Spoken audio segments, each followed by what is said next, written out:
Beberapa bulan setelah tank ringan AMX-10 RC Prancis dikirim ke Ukraina dan dikerahkan dalam serangan balasan, ternyata kendaraan ini tidak cocok untuk operasi tempur melawan Rusia. Tapi bagaimana bisa? Bukankah AMX-10 RC sering disebut sebagai salah satu kendaraan lapis baja yang efektif?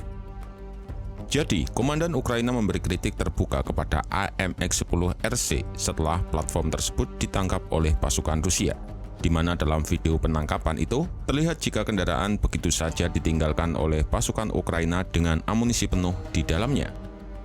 Pihak Ukraina menyatakan jika tank ringan yang dipasok Prancis itu ternyata tidak efektif untuk serangan garis depan karena lapis bajanya dianggap tipis, sehingga mudah ditembus oleh peluru artileri dan senjata lain yang ditembakkan oleh pasukan Rusia.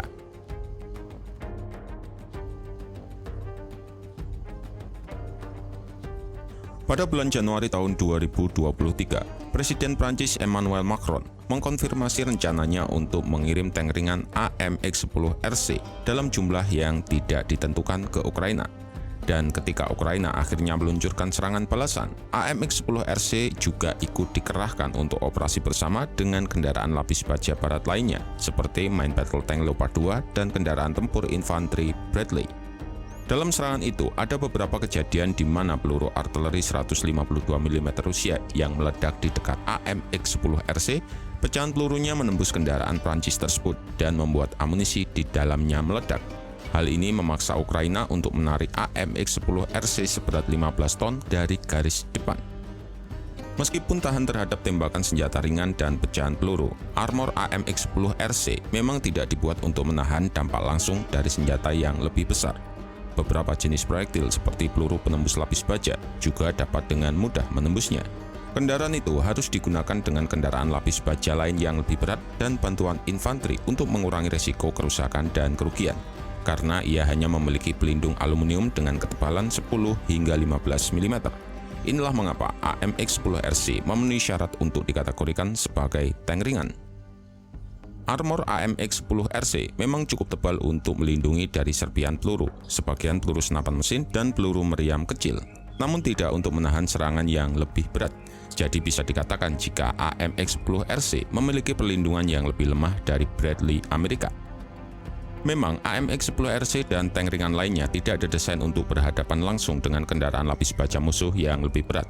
Awalnya AMX-10 RC dikembangkan untuk unit kavaleri Prancis untuk memberikan kemampuan tembakan saat mereka melakukan kontak awal dengan musuh.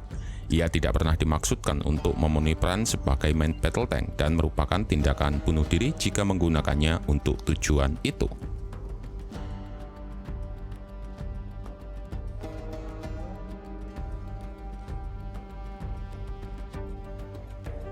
Meski memiliki perlindungan yang lemah, tapi meriam milik AMX-10 RC cukup mematikan untuk menjatuhkan tank dari jarak dekat, dan juga akan efektif melawan pasukan dan kendaraan lapis baja yang lebih ringan.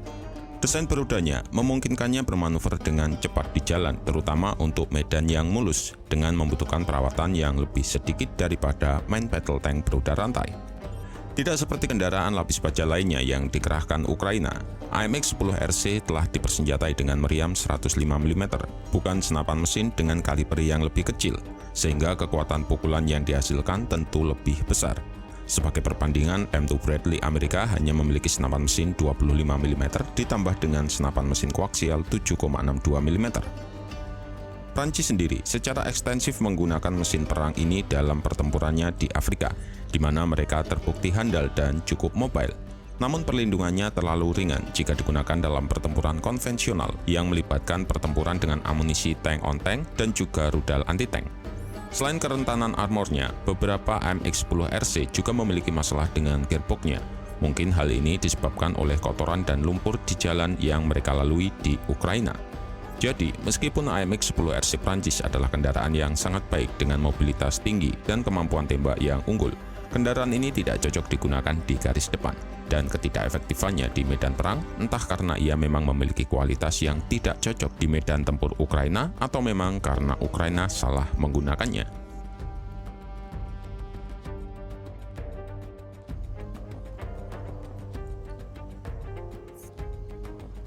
Saat ini, Prancis adalah salah satu dari banyak negara Eropa yang kemampuan peralatannya dikritik keras setelah tiba di Ukraina, di mana sebelumnya senjata Jerman dan Italia dianggap memiliki kualitas di bawah standar. Mortir Mud 63 120 mm Italia misalnya dilaporkan pada akhir tahun 2022 jika mortir tersebut jauh lebih buruk daripada mortir peninggalan Soviet dari Perang Dunia Kedua. Senjata Jerman juga mendapat kritikan. Pada akhir Juli tahun lalu, Panzerhaubitze 2000 yang dianggap oleh beberapa sumber barat sebagai yang paling mampu di dunia menunjukkan tanda-tanda keausan yang signifikan setelah hanya sebulan beroperasi. Hal ini memaksa Ukraina untuk lebih mengandalkan artileri yang diperoleh dari sumber lain. Main battle tank Leopard 2 juga berkinerja sangat buruk ketika dikerahkan oleh Angkatan Darat Turki di Irak dan Suriah. Para pemimpin militer Turki menggambarkan keterlibatan awal unit Leopard 2 mereka dengan ISIS sebagai trauma karena besarnya kerugian yang diderita, karena Leopard 2 diklaim sebagai main battle tank paling mampu buatan barat. Ini menimbulkan pertanyaan serius mengenai kualitas persenjataan Jerman secara umum. Nama Leopard juga kembali tercoreng ketika diturunkan ke teater Ukraina.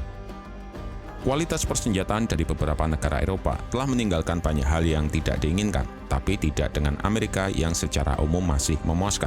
Tapi ada pengecualian bagi M2 Bradley yang mirip dengan AMX-10 RC Prancis, yang mana keduanya memiliki kemampuan bertahan yang sangat terbatas karena lapis bajanya yang lemah.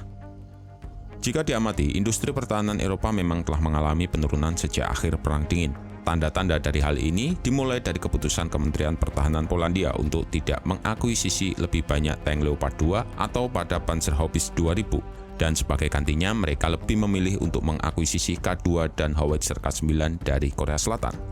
Belum lagi pesawat tempur F-35 Amerika yang kini juga menjajah Eropa, seperti contohnya F-35 yang akan dikirim ke Finlandia mulai tahun 2025 hingga tahun 2030 dengan jumlah mencapai 64 pesanan. Sementara Gripen, Rafale, dan Eurofighter Typhoon harus menyerah di rumahnya sendiri.